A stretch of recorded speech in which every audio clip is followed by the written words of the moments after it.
santai. Apa suara saya didengar dengan baik? Dengar, Bapak. Dengar, Pak. Terdengar, Pak. Baiklah, kita mulai. Sebagaimana biasa, kuliah ini nanti kormanya setelah ini melaporkan mahasiswa yang tidak hadir ya dengan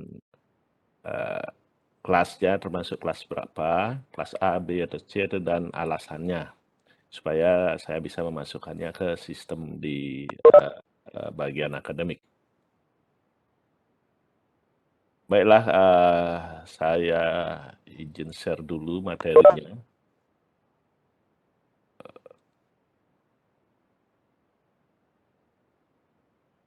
Nah, ini sudah, nanti sebagian sudah saya berikan atau saya share ke kormanya. Nanti untuk beberapa tambahan nanti akan saya berikan berikutnya. Kita mulai dengan dasar dari gelombang ya, teori gelombang. Teori gelombang, kenapa disebut teori gelombang Airy? Sebenarnya yang menemukan adalah Profesor Airy tahun sekitar abad ke-19, jadi 18 sekian. Saya lupa ininya, ada di buku literatur.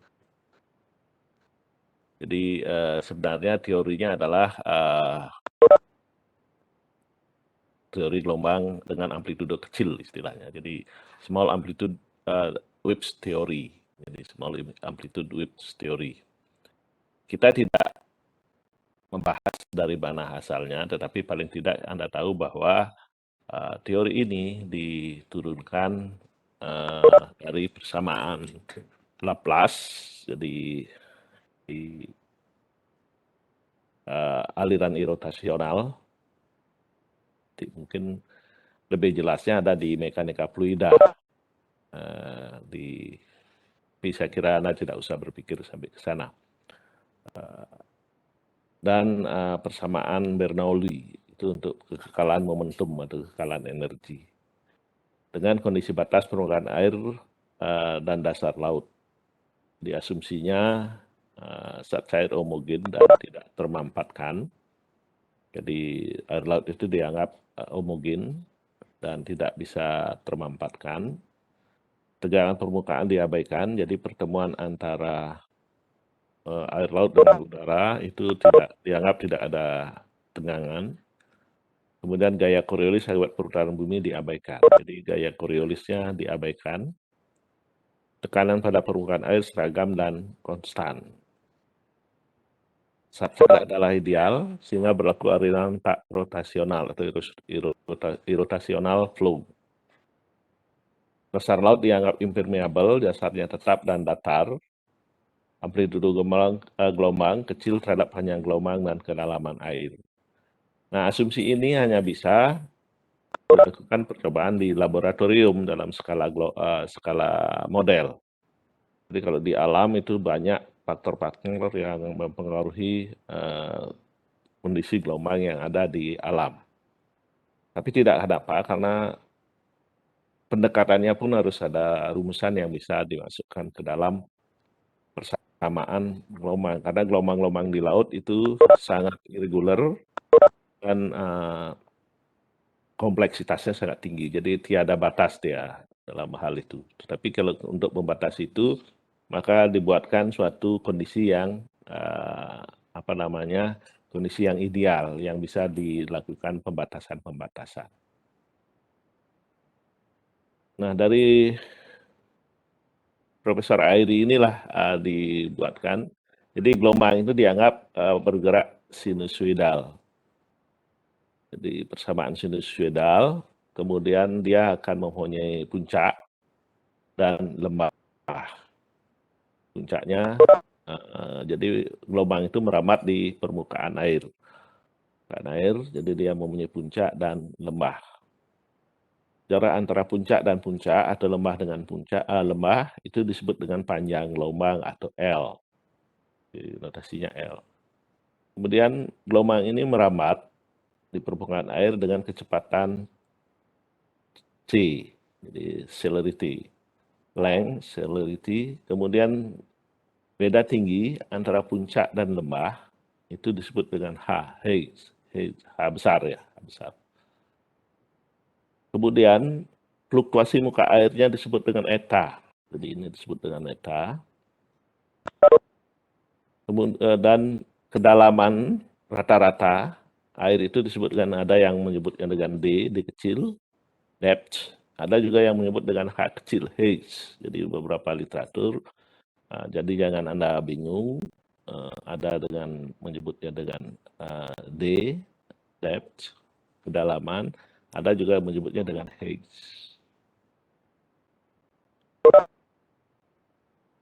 Kemudian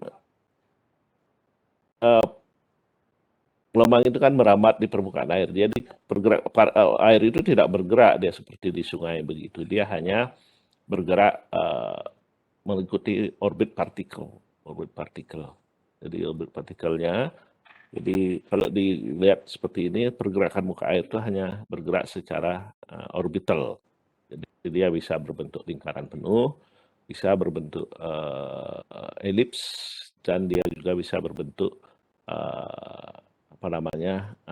horizontal, tergantung dari kondisi kedalaman dari gelombang itu berbanding lurus dengan panjang gelombangnya. Nanti kita sampai ke sana. Jadi seperti itu. Jadi dianggap bahwa kedalaman itu ke bawah itu adalah minus.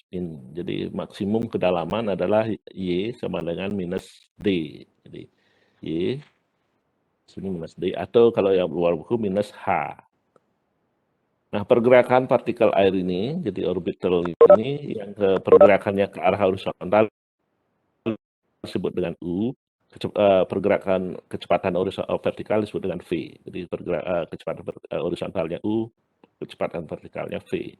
Nah, dari sinilah beberapa persamaan itu akan diturunkan. Ini adalah bentuk gelombang ideal.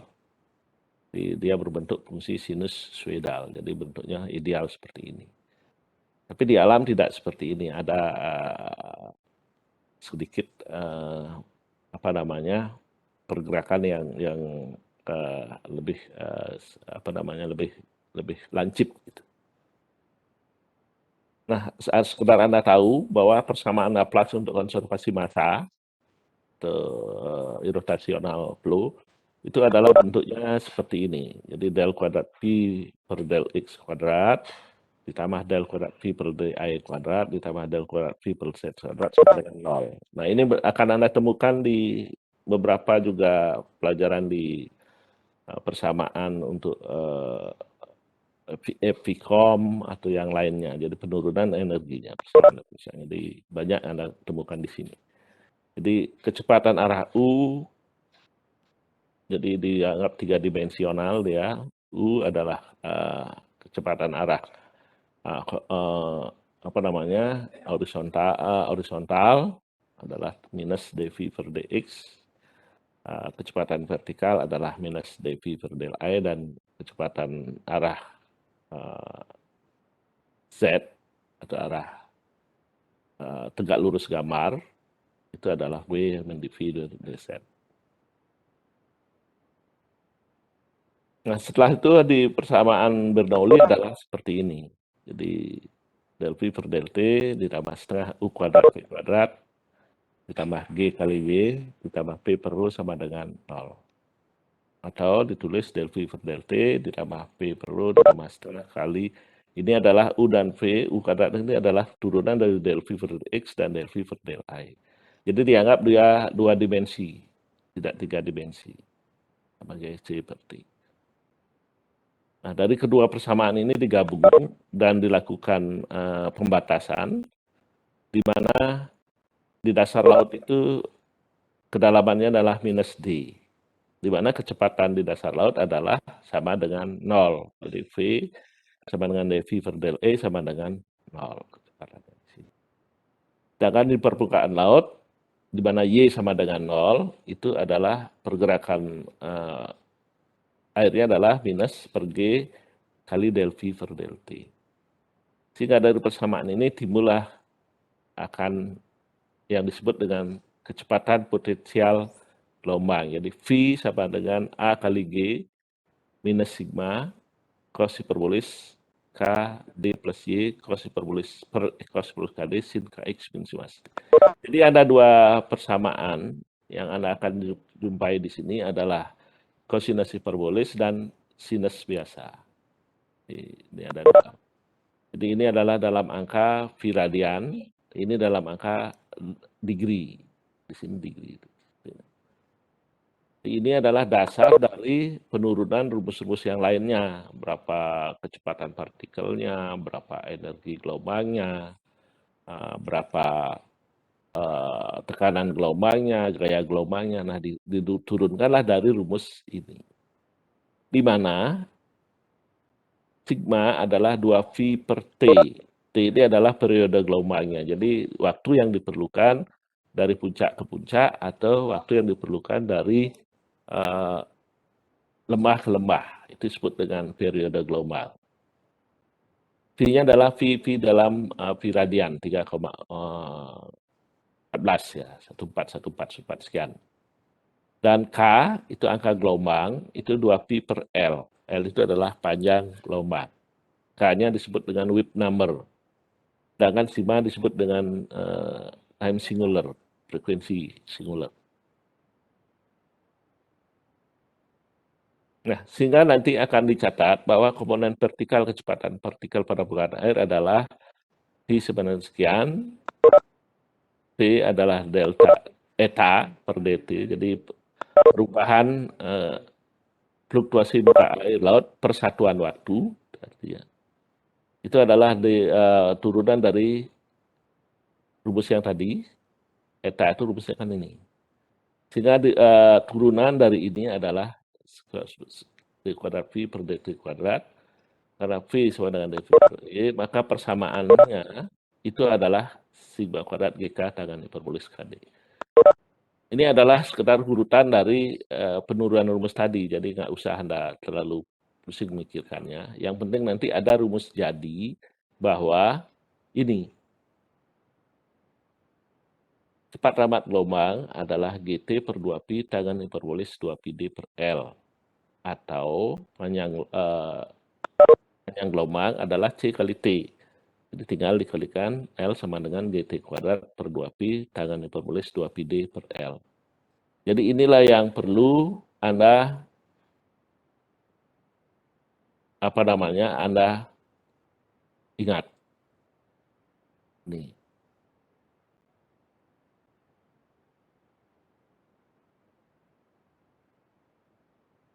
Jadi ini yang perlu diingat. Ini saja. Dari mana rumus-rumus yang tadi, itu saya kira hanya sekedar urutan saja. Jadi jangan selalu dipikirkan.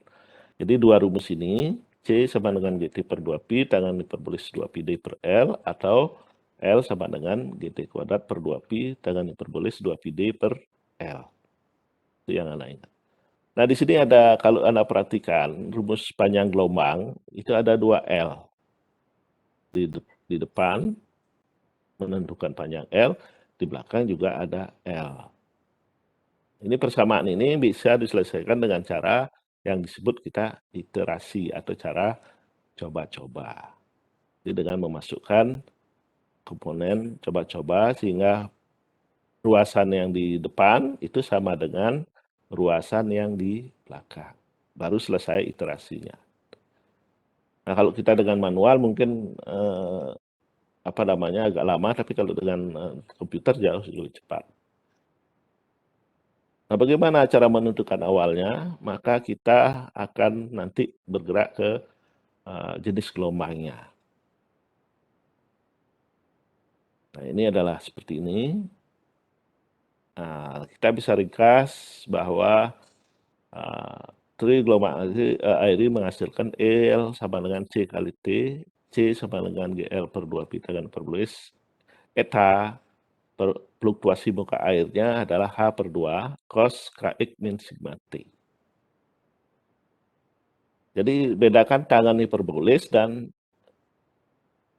tangan biasa ya. Jadi di kalkulator Anda Anda setting dia ke hiptan. Jadi hiptan ada.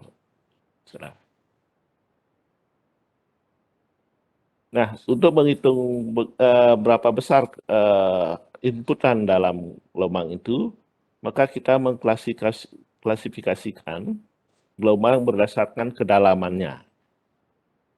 Jadi gelombang itu didasarkan pada kedalaman. Di mana apabila gelombang itu di perairan dangkal, maka perbandingan antara kedalaman dengan panjang gelombangnya itu lebih kecil dari 0,05. Jadi D per L lebih kecil dari 1/20, itu 0,05. Nah, kemudian di transisi D per L-nya antara setengah, jadi lebih kecil dari setengah, lebih besar dari 0,05. Gelombang perairan dalam, D per L-nya lebih besar dari setengah. Nah, dengan demikian, kita membatasi ini dengan membuktikan, nanti kita bisa buktikan bahwa gelombang di laut dalam itu adalah D per L-nya harus lebih besar dari setengah. Kita buat saja D misalnya, kedalamannya misalnya apa namanya, di kedalaman 1000 meter dan L-nya misalnya 50 meter, maka 150 meter, maka dia lebih besar dari setengah. Kita buktikan apakah tangan hiperbolis 2πdL itu mendekati 1. Jadi kita hitung. Di 2 kali 3,14 kali 1000 per 150 ditangankan, coba Anda buktikan itu akan mendekati 1. Nah, kalau misal perairan dangkal, tangan hiperbolis 2πd per perairan dangkal itu artinya D per L-nya lebih kecil dari 0,05. Berarti D-nya kecil, misalnya di kedalamannya di 5 meter gitu misalnya, panjang gelombangnya adalah 150 meter, maka Anda akan mendapatkan tangan 2 kali 3,14 kali 5 meter per 150 itu akan mendekati angka. Coba Anda cek di kalkulator Anda. Sehingga dari kedua ini, maka kita bisa menentukan bahwa panjang gelombang di laut dalam, atau sering disebut dengan L0, dan cepat rambat di laut dalam, itu bisa kita hitung. Jadi asumsinya kita tidak tahu di mana itu laut dalamnya gelombang. Yang penting dia berambat dari tengah laut. Dan D per L-nya lebih besar dari setengah. Jadi kedalamannya dibandingkan dengan panjang gelombangnya lebih besar dari setengah. Sehingga kita akan mendapatkan L0 adalah 1,56 T kuadrat. Atau GT kuadrat per 2pi. T0-nya L0 per T, GT per 2pi, 1,56 T. Sehingga dengan kita menghitung atau memperoleh waktu dari puncak ke puncak atau dari lembah ke lembah, kita bisa menghitung panjang gelombangnya di tengah laut. Semisal, nah periode gelombang angin atau gelombang yang sering terjadi di laut yang Anda temukan di pantai, antara debur 1 dengan debur lain antara 4 detik.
masukkan D kedalaman, L0-nya kita masukkan L0 yang sudah kita hitung.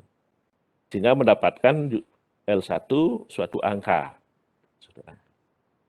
Nah, kita rata-ratakan. L2-nya adalah L0 plus L1 per 2. Kita dapatkan nilai L2.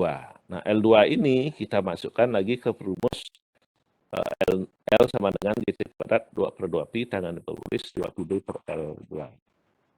Jadi L2-nya masukkan untuk menghitung L3. Sehingga mendapatkan L3. Nah, L4-nya L2 ditambah L3 per 2. Sehingga mendapatkan L5. L5-nya bagaimana? L5-nya dihitung berdasarkan angka D. D-nya kan tetap itu. Di kedalaman misalnya 5 meter atau 10 meter, ya tetap angkanya 10. Yang penting bahwa kalkulatornya tangan hiperbolisnya itu adalah di tan. Itu ya. Nah, pi-nya pi 3,14. L-nya 4. Selanjutnya, sampai suatu saat, L sebelumnya itu akan menghasilkan L yang dihitung. Gitu. Misalnya L di N-1, misalnya di L di 11, gitu, L11, kan L10 ditambah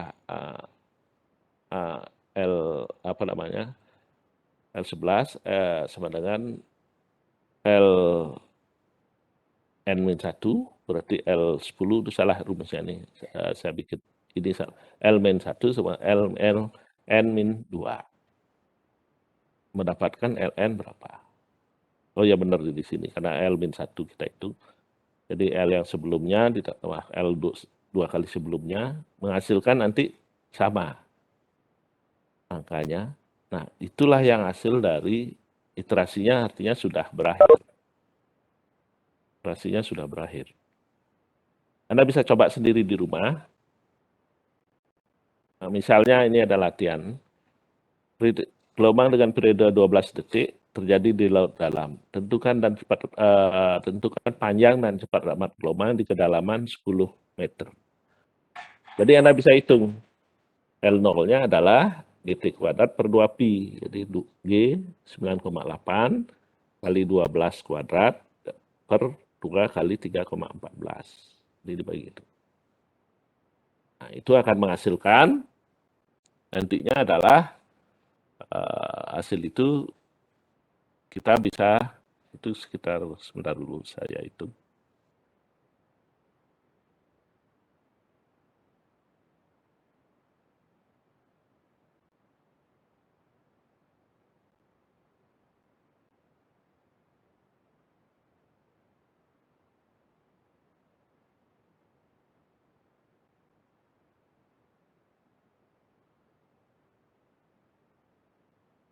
Oke lah, biar tidak terlalu lama, Anda bisa coba-coba di rumah.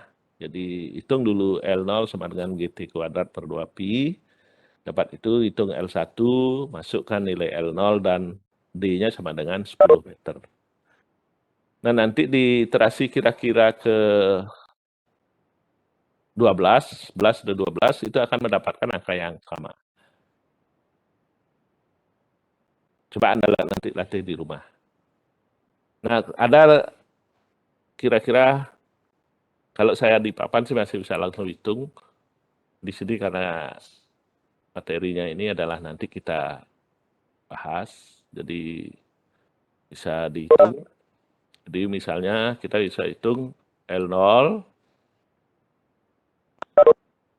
sama dengan 1,56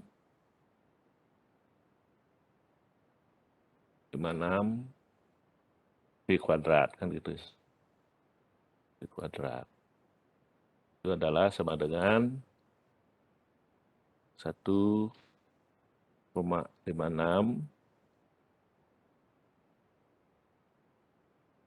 kali 12 kali 12 kuadrat. Maaf, salah.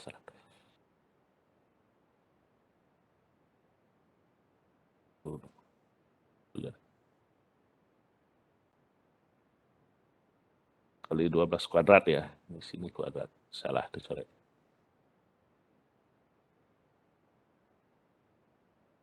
Sehingga nanti akan mendapatkan kira-kira 244 kali 156 sekitar 250-an ya. Kemudian kita bisa hitung rumusnya nanti L1 sama dengan Y-nya 9,58 9,8 lah katakan 10 meter kali GT kuadrat, T-nya adalah 12 kuadrat.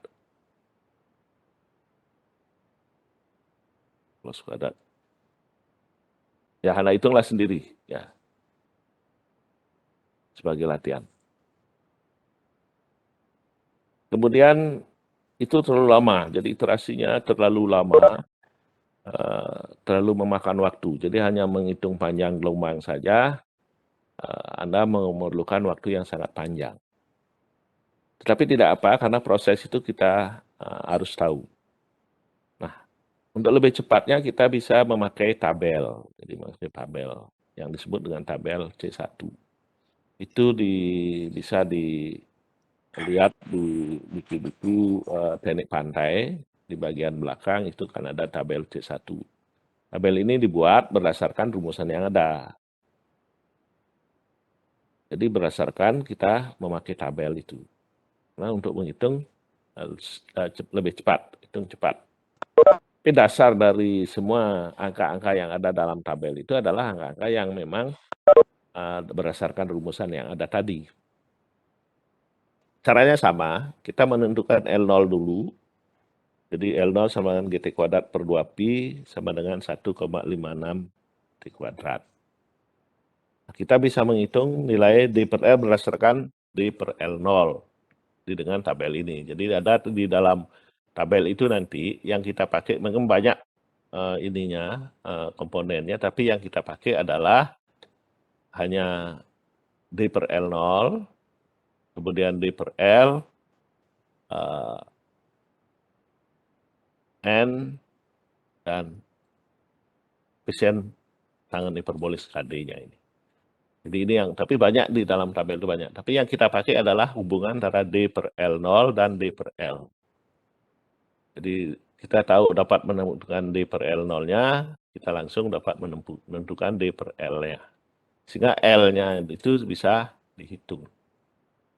Sama saja hasilnya dengan cara iterasi. Karena ini ada sudah dihitung berdasarkan persamaan tadi.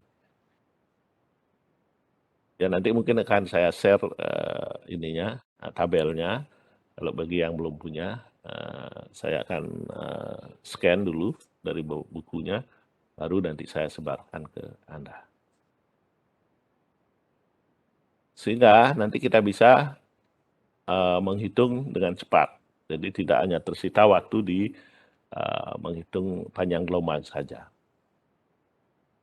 Nah setelah itu, kita bisa menghitung kecepatan partikel airnya. Kecepatan partikel air itu adalah dari pergerakan horizontal dan pergerakan vertikal. Jadi kita bisa menghasilkan kecepatan horizontalnya, jadi kecepatan mendatarnya adalah turunan kecepatan potensial gelombang ke arah X, dV per dx. Itu akan menghasilkan, nanti saya tidak bagaimana caranya dapat sekian, yang penting sudah ini.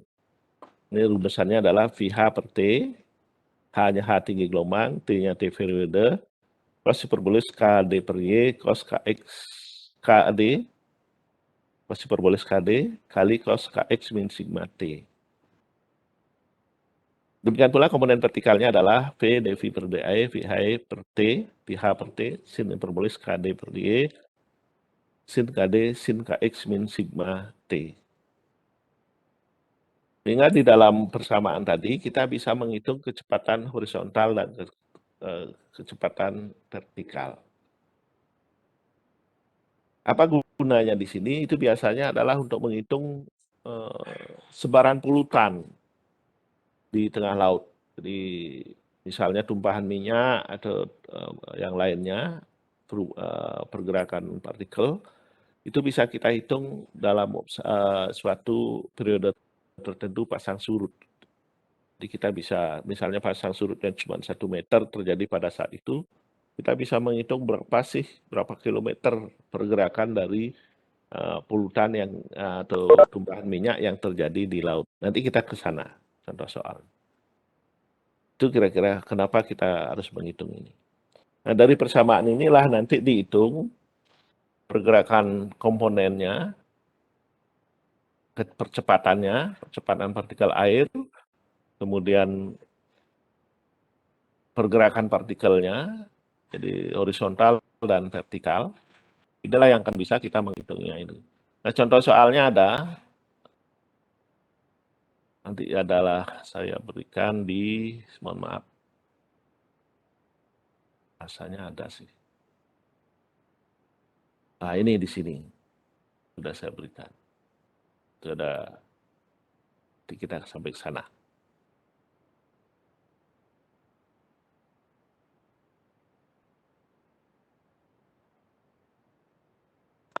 Nah, ada beberapa contoh soal. Nanti kita sampai ke sana, ini tertukar dia. Ini belum sampai di sini. Harus refraksi dulu.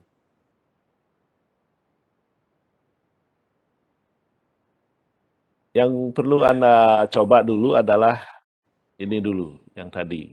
Menentukan panjang gelombang dulu. Sebagai latihan Anda di rumah, sehingga nanti Anda bisa menghitungnya.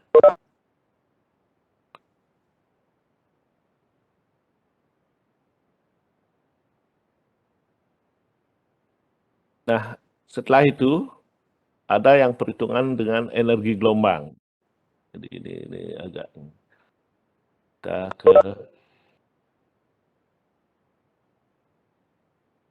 ke energi, mohon maaf, sudah ada di sini. Energi gelombang.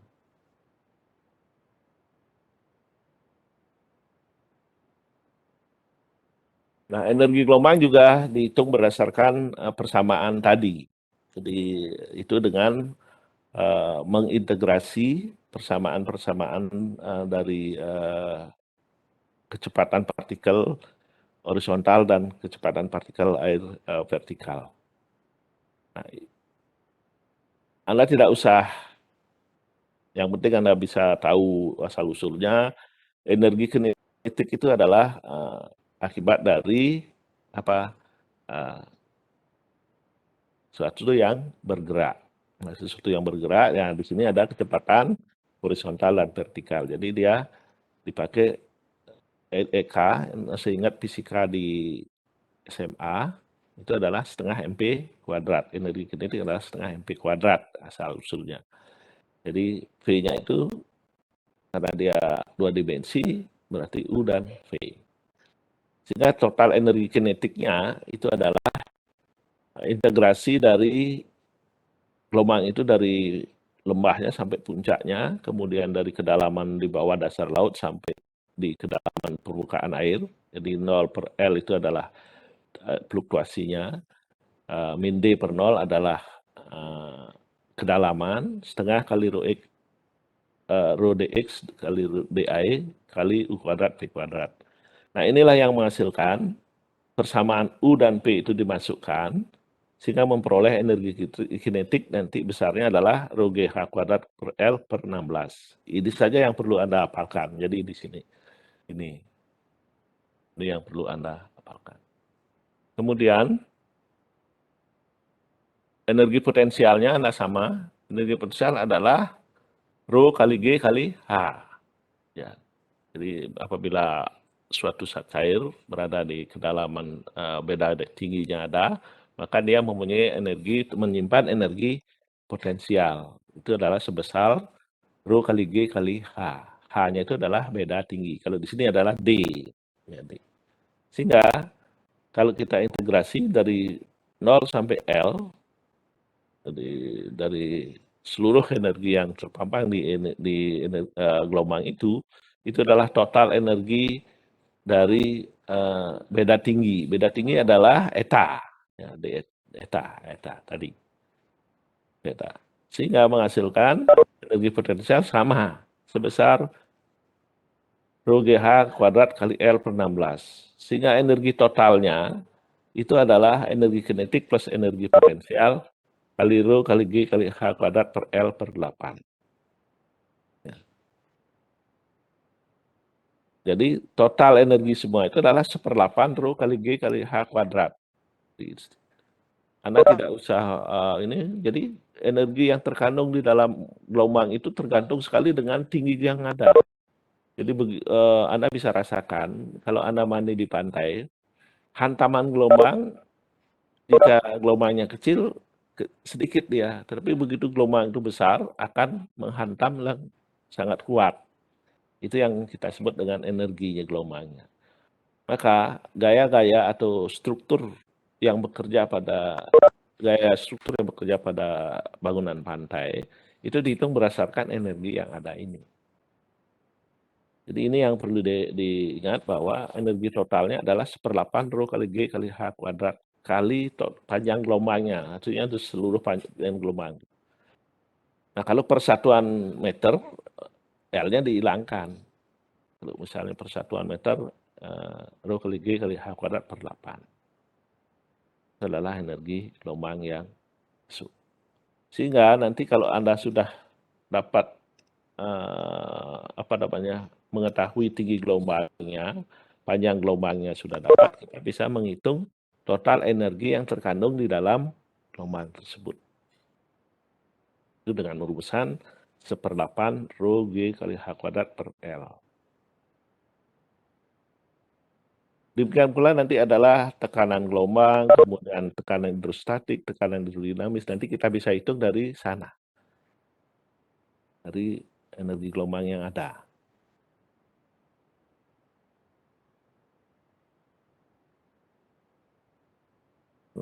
Kira-kira itu yang bisa saya berikan. Jadi kalau misalnya Anda terlalu banyak, nanti terlalu banyak. Coba dulu ya, yang tadi, ini jangan dulu dicoba, nanti saya susun yang mana sih sebenarnya. Ini masih kacau susunannya.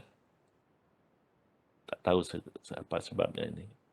Ya, harusnya setelah ini, itu ada energi gelombang, kemudian tekanan gelombang, baru kemudian deformasi gelombang.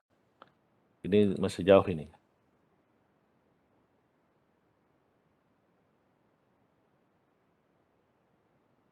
Jadi jangan dulu dikerjakan. Itu baru deformasi gelombang. Jadi di sini sebenarnya pindahan partikel, nah, di sini harusnya ini energi gelombang tadi.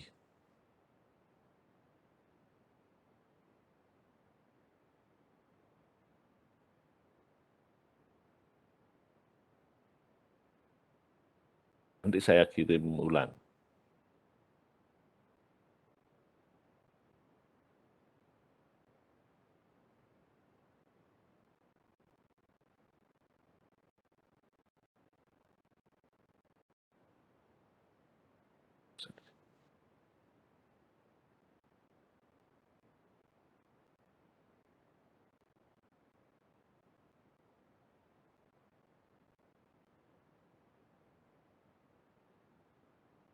Setelah ini baru energi gelombang, baru nanti adalah tekanan gelombang dan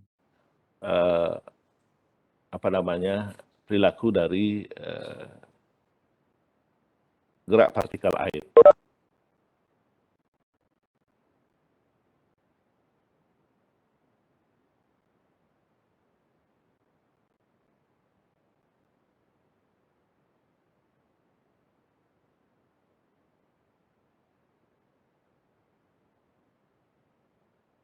Kira-kira itu yang bisa saya jelaskan. Nah, kalau untuk menghitung ini ada contohnya di sini, sudah saya berikan, ini seperti ini. Jadi kita sampai ke sana. Sebelum saya lanjutkan, Jadi kita rangkum tadi bahwa saya tidak bisa cepat-cepat ini karena ini adalah masalah perhitungan, jadi bisa secara perlahan-lahan, tapi yang penting Anda mengerti. Makanya saya minta pertemuan tambahan. Saya anggap ini sebagai jam praktikumnya, ya, jam praktikum dari oceanografi pantai. Nanti saya masukkan ke duanya ke jam praktikumnya. Yang penting bahwa di dalam asumsi teori gelombang small amplitude waves theory itu adalah zat cairnya homogen, tegangan permukaan diabaikan, gaya Coriolis akibat perputaran bumi diabaikan, tekanan pada permukaan air seragam dan konstan, zat cair adalah ideal sehingga berlaku aliran tak rotasional. Dasar laut adalah tetap, horizontal dan impermeable. Amplitude gelombang kecil terhadap panjang gelombang dan kedalaman air. Sehingga di dalam persamaan penurunan teori gelombang, gelombang itu dianggap bergerak sinusoidal menurut persamaan eta sama dengan setengah kali tadi eta lalu setengah kali ini H/2 cos kx min sigma t. Jadi besarnya eta itu adalah ini. Ya.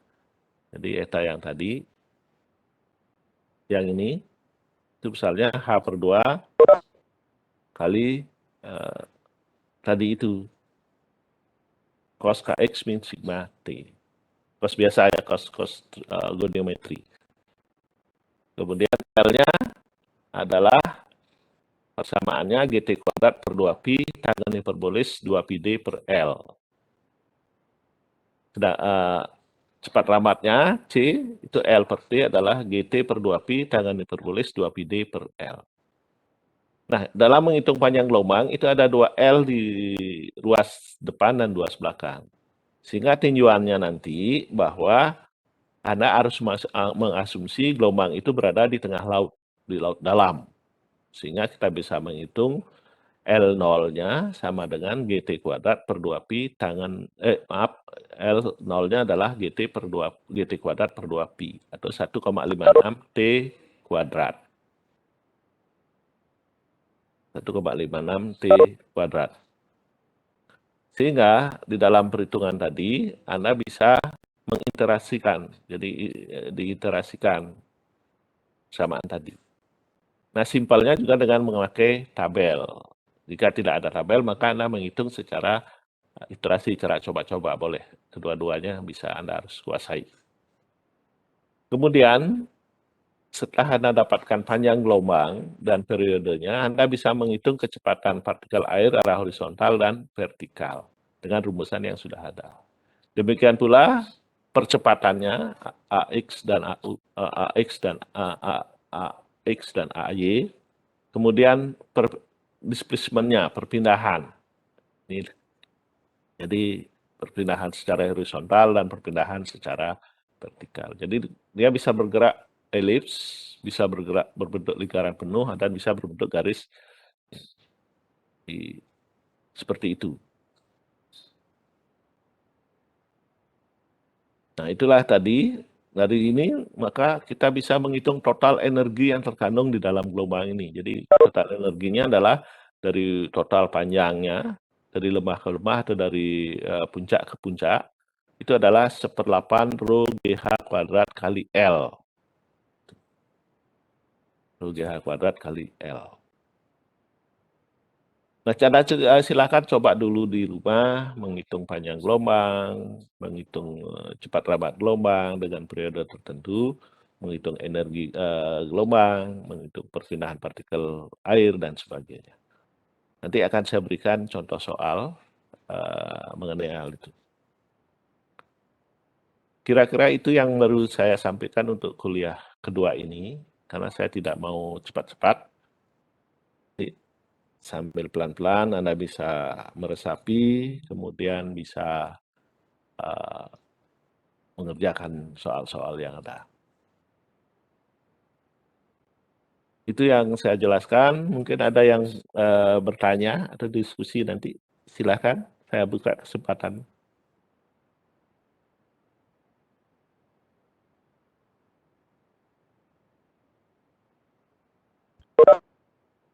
Ada yang bertanya? Kalau tidak, sebentar dulu saya tunggu.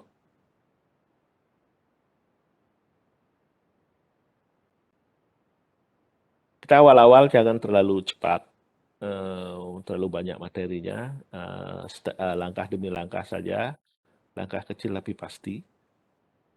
Silakan Anda latihan dulu di rumah, nanti kita bisa melakukan contoh soal lain lagi.